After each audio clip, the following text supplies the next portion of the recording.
l'a annoncé depuis le début de cette émission qui sera sur ce plateau, Monsieur Fodé Moussa Silla. Nous allons parler bien sûr des jeunes, de la jeunesse. Ça nous intéresse parce que, comme je l'ai dit, nous sommes l'avenir de ce pays. Monsieur Fodé Moussa Silla, qui est économiste en gestion d'entreprise, Bac+4, porteur du projet Initiative prioritaire 6000 stages directs à la primature, également certification en administration publique Sciences Po Bordeaux. Monsieur Silla est directeur général du cabinet international de management et de consultation en Guinée, également président de l'ADEC, voilà, ADEC Guinée, Association pour la défense des élèves, étudiants et chômeurs de Guinée, que je reçois sur ce plateau. Monsieur Silla, bonjour. Oui, bonjour Kadeka. Comment allez-vous? Très bien. Bien dormi? Oui. Les Silla dorment toujours bien. Ouais, c'est ça, c'est ça. Mais n'oubliez pas, vous êtes invité par une camarade, donc bas la terre, quoi. Il n'y a pas de problème. Alors, nous allons bien sûr nous intéresser aux jeunes et le thème choisi, c'est quelle réforme et modernisation pour l'administration guinéenne. On va s'intéresser, mais bien avant, vous avez adressé bien sûr un plaidoyer que je vais vous permettre bien sûr de lire avant de rentrer dans le vif du sujet. Je vous remercie. Je remercie tous les téléspectateurs de la RTG. Voilà, c'est un plaidoyer qui est destiné à l'endroit des hautes autorités de notre pays, qui a pour thème pour que la politique de l'emploi jeune devienne un défi pour le futur gouvernement. Trop longtemps, la question jeune dans le débat public a été appréhendée négativement sur le seul prisme des associations représentatives ou des captations de leadership que les rentiers du trafic d'influence de tous bords avaient fait un lucratif fonds de commerce. Ces tropismes dévastateurs avaient réussi à occulter savamment l'urgence de son déclassement dans la réalité des enjeux publics. Au même titre que l'emploi qui est pourtant sa contrepartie nécessaire en tant qu'élément intégrateur du tissu social. Ces questions n'ont pas occupé dans les stratégies nationales la priorité qu'elles méritent. De là, la conclusion bien légitime que cette question jeune est véritablement le trou noir des politiques publiques, entretenant une fracture sociale insupportable entre le pays légal et sa force de relève qu'est sa jeunesse. Pour autant, la République, justice lui soit rendue, avait voulu remédier cette béance en instituant depuis l'indépendance un ministère de la jeunesse et de l'emploi des jeunes.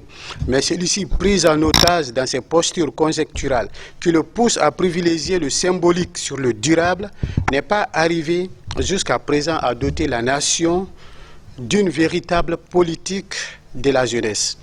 Ensuite, cette dérive s'est aggravée à l'ère des politiques d'économie impulsées dans le sillage du libéralisme économique, devenant le parent pauvre des politiques d'État. Cette logique nous a convaincus que la raison de l'économie n'est plus dans l'économie elle-même. Elle relève d'une orientation culturelle que d'une nécessité naturelle. Pire, elle a théorisé l'ineptie au même titre que le social.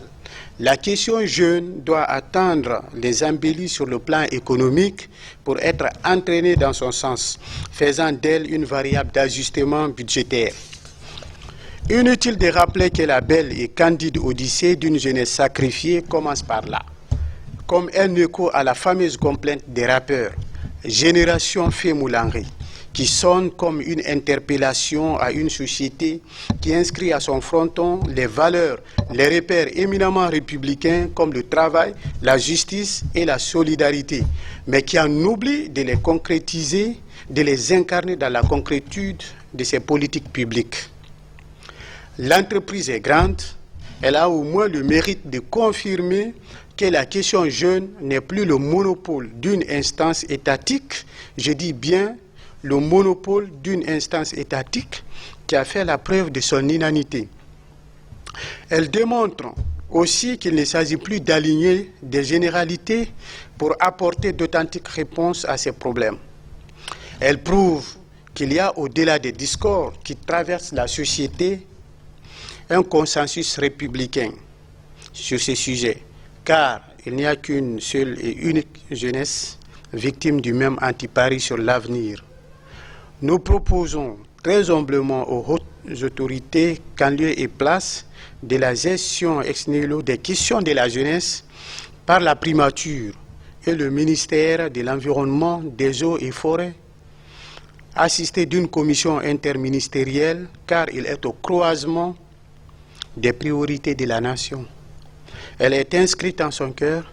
Elle doit être composée des ministères de l'enseignement supérieur et de la recherche scientifique, de la jeunesse et de l'emploi jeune, de l'enseignement technique, de la formation professionnelle et du travail et de l'emploi, de la fonction publique, de la réforme de l'État et de la modernisation de l'administration, de l'industrie et des PME, des mines et de la géologie, de l'agriculture et de l'élevage, des postes, des télécoms et de l'économie numérique, du plan et du développement économique, de la pêche, de l'aquaculture et de l'économie maritime, des sports et de la culture. Le savoir et les enjeux liés à l'endiguement du sida, la dépravation des mœurs, l'immigration clandestine sont entre autres des facteurs qui endeuillent des familles à cause du désespoir dû au chômage endémique. Les questions sécuritaires liées à l'expansion de la drogue, la délinquance et son note morale, la culture comme outil d'insertion socio-économique, voilà autant de défis que le futur gouvernement devrait relever. Mon propos ici se limite à un simple discours de la méthode et ne prétend nullement, je dis bien nullement, tracer un programme, mais définir une esquisse d'un état des lieux et l'ébauche d'une feuille de route pour la jeunesse.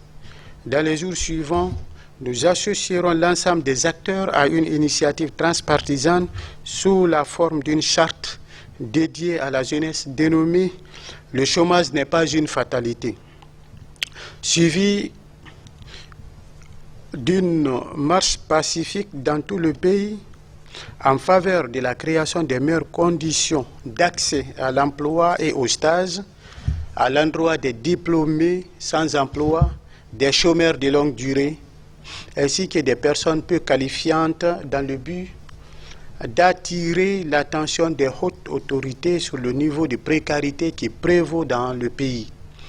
En exprimant notre disponibilité et notre soutien total au service du chef de l'État, son Excellence le colonel Mamadi Doumbouya, président de la République et président du Comité national des rassemblements pour le développement et ses membres sur ces différentes questions, en ma qualité de porteur de l'initiative prioritaire 6000 stages directs, la réponse des administrations publiques, privées et périphériques contre le chômage en 2021, qui est par ailleurs une solution novatrice qui permet de l'insertion socio-professionnelle des diplômés par le biais des stages directs dans les différents services, et président de l'Association pour la défense des élèves, étudiants et chômeurs de Guinée, nous mettons très humblement tout notre espoir sur sa haute attention habituelle pour la mise en place de cette initiative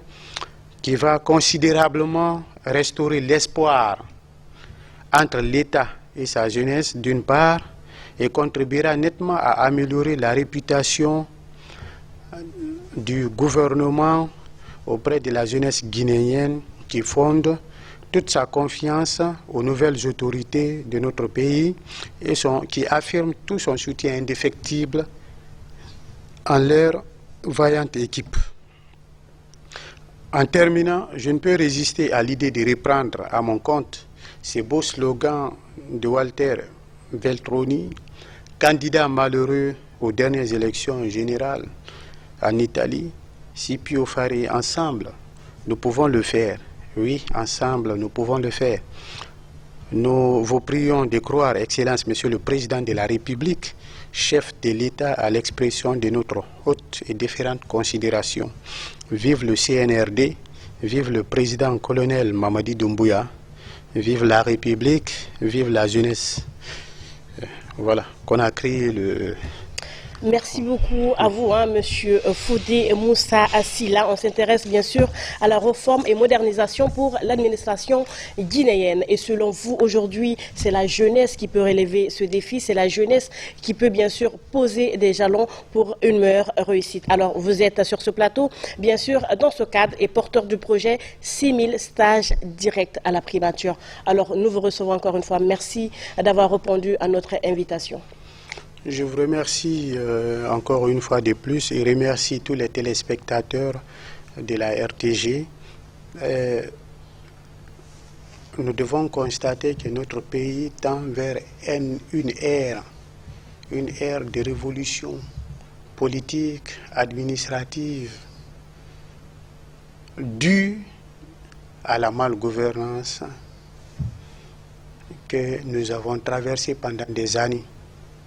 Je n'ai pas manqué de signaler dans certaines de mes émissions, de dénoncer la malgouvernance. Un pays qui est mal gouverné, lorsque vous arrivez dans ces pays, vous allez constater que le taux de chômage est très très élevé. C'est le premier signe de la malgouvernance. Un pays qui est bien gouverné, le taux de chômage baisse.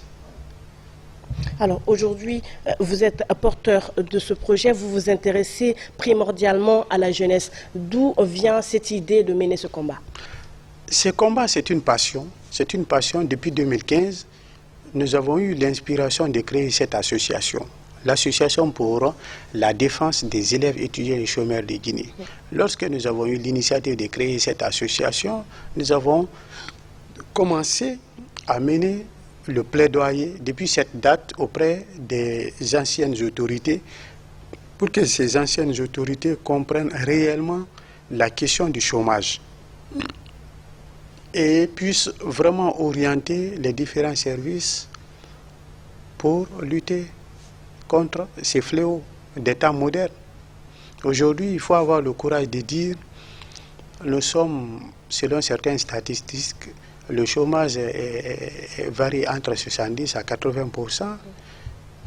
On a dit que dans un pays où l'économie veut se porter merveilleusement, on ne peut pas permettre que le taux de chômage galope à ce niveau. Alors aujourd'hui, quand le taux de chômage atteint ce niveau, ça veut dire que l'économie, vous voyez les conséquences aujourd'hui. Vous avez certainement des solutions pour que cela change. On va revenir